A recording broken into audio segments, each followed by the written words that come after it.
Hello friends, welcome to my channel exam तैयारी।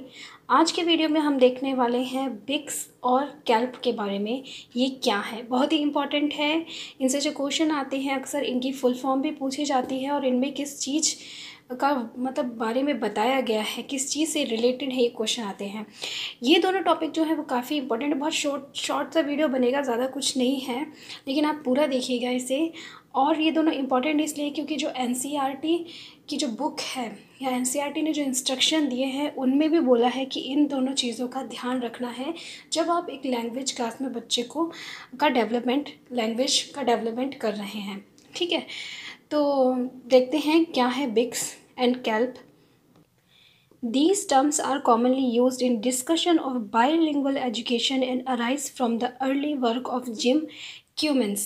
अब ये बात आती है कि जो बिक्स और कैल्प वर्ड हैं वो किसने दिए थे, ये इंपॉर्टेंट है। ये जिम क्यूमिन ने दिए थे। क्वेश्चन में कई बार इनका नाम ही लिख कर आ जाता है सिर्फ।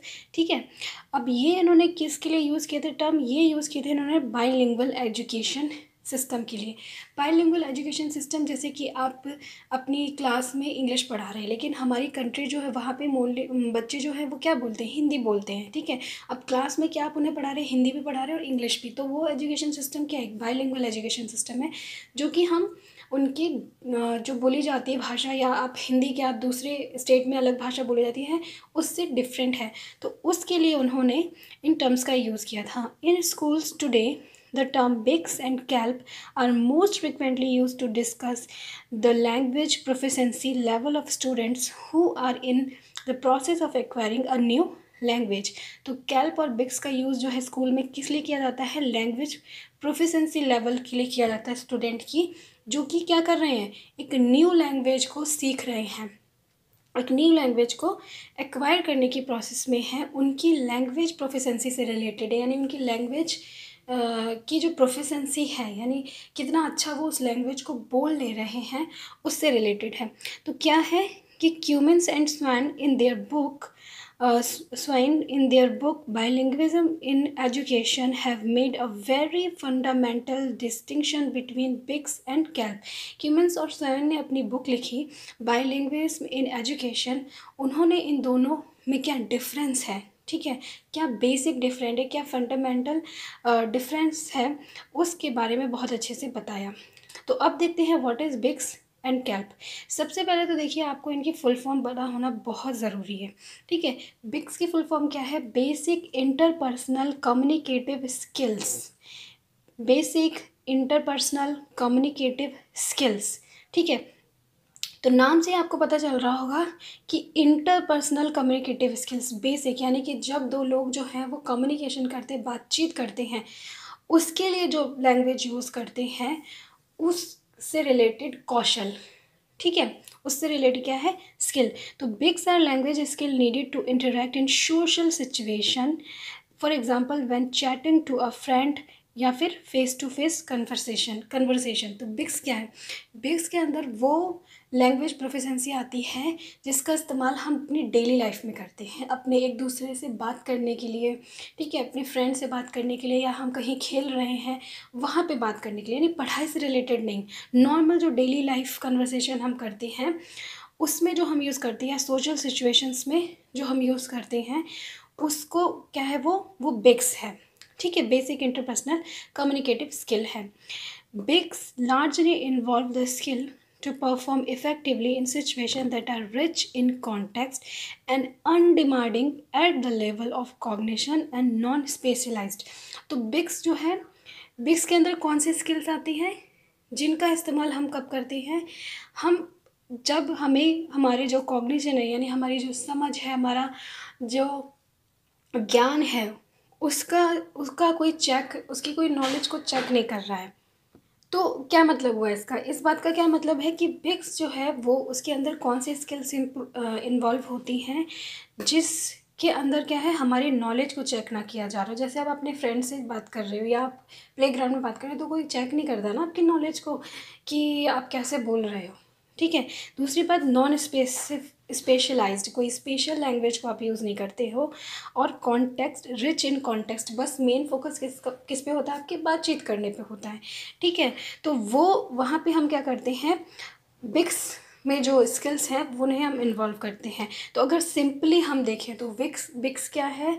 बिक्स है हमारी एवरीडे लैंग्वेज या प्लेग्राउंड लैंग्वेज भी इसे कहा जाता है, यानी कि जो हम एवरीडे डेली की बातचीत में हम यूज़ करते हैं। ठीक है, अब इसको सीखने में क्या होता है कि it takes the learner from 6 month to 2 year to develop BICS, यानी एक बच्चे को बिक्स सीखने में, डेली लाइफ की जो लैंग्वेज है उसे सीखने में ज़्यादा से ज़्यादा 6 महीने, मतलब कम से कम 6 महीने और ज़्यादा से ज़्यादा 2 साल लगते हैं।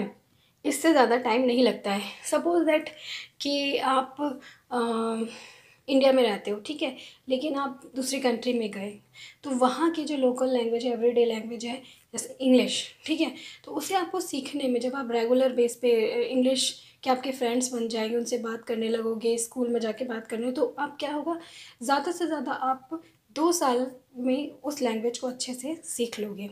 ठीक है, तो आपको ये इम्पॉर्टेंट है कितना टाइम लगता है।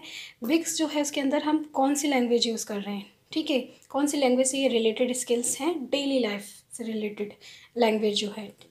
अब सेकंड है हमारा कैल्प। कैल्प का फुल फॉर्म क्या है? कॉग्निटिव एकेडमिक लैंग्वेज प्रोफिशिएंसी, यानी कि जो लैंग्वेज हम अपने स्कूल लाइफ में या अपने क्लासरूम में यूज़ करते हैं, हमारी पढ़ाई से रिलेटेड लैंग्वेज।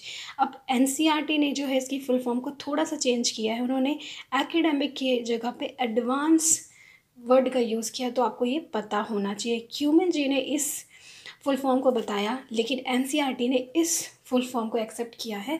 तो क्वेश्चन में अगर आता है एनसीईआरटी ने लिख कर, तो आप इस फुल फॉर्म को करेक्ट बताएंगे। ठीक है, अब क्या है ये कैल्प? तो CALP focus on proficiency in academic language और language use in the classroom in the various content areas. तो कैल्प के अंदर कौन सी लैंग्वेज इंक्लूड है? कैल्प के अंदर इंक्लूड है वो लैंग्वेज जो आप क्लासरूम में यूज़ करते हैं। ठीक है, अपनी एकेडमिक लैंग्वेज आप इसको बोल सकते हैं, अपनी जो पढ़ाई से रिलेटेड है, कोई भी जो कंटेंट एरिया है उसको समझने के लिए, उसको समझाने के लिए, उससे रिलेटेड जो लैंग्वेज यूज़ करते हैं वो होती है हमारी कैल्प। तो अगर सिंपल से वे में मैं आपको बताऊं तो क्या है कि जैसे एक बच्चा, जैसे सपोज दैट आप, ठीक है, आपको इंग्लिश बोलना आ गया, आपको कन्वर्सेशन वाली इंग्लिश बोलनी आ गई है, ठीक है, तो वो तो हो गया, होगी हमारी बिक्स, ठीक है, कि एवरीडे की आप लैंग्वेज बोल पा रहे हैं।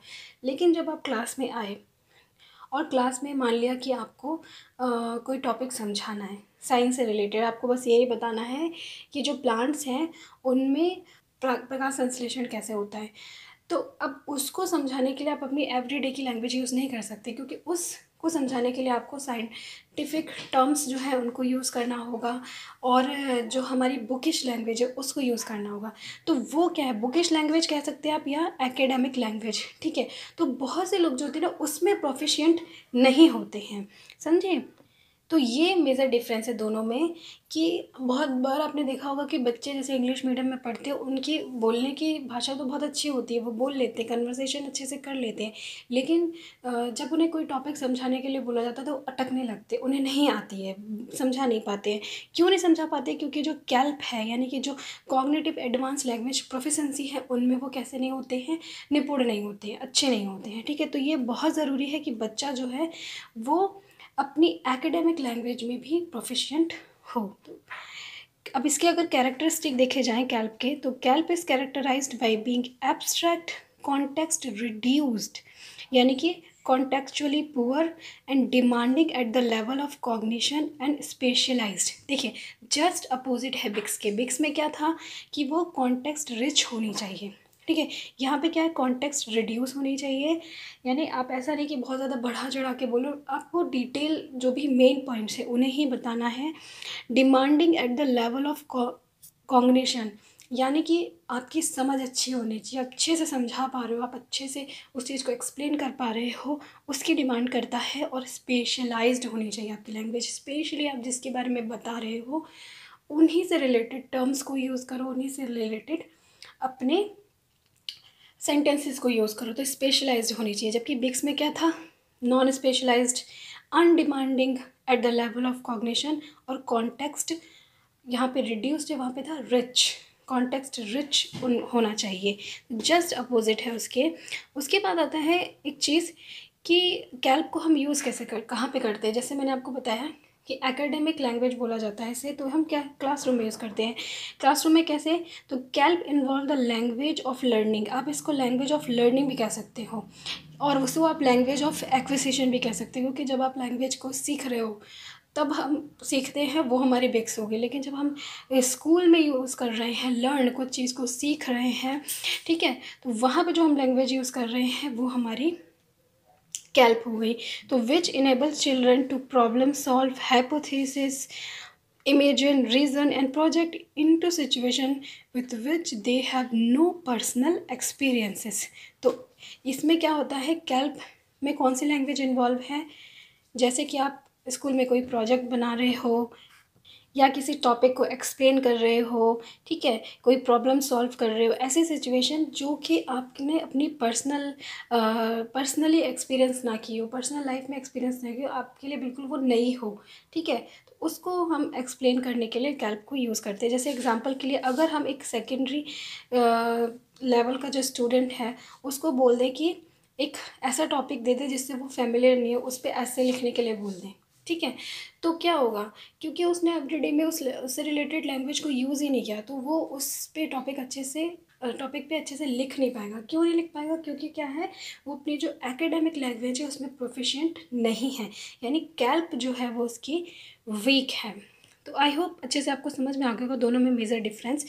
It takes learner at least 5 to 7 years to develop CALP. देखिए, अब बिक्स को डेवलप करने में 6 month मिनिमम और मैक्सिमम 2 years लगते हैं, लेकिन जो कैल्प है उसको डेवलप करने के लिए कम से कम 5 साल लगते हैं, और ज़्यादा से ज़्यादा 7 साल यानी 7 years भी लग सकते हैं, अगर आपने उसकी नेटिव लैंग्वेज में उसको समझाया नहीं या हेल्प नहीं की, सपोर्ट नहीं की, तो उसे 7 साल लगेंगे। लेकिन अगर आप उसकी कुछ चीज़ों को नेटिव लैंग्वेज में समझाने हेल्प करेंगे तो वो 5 साल में इसको जो है डेवलप कर लेता है।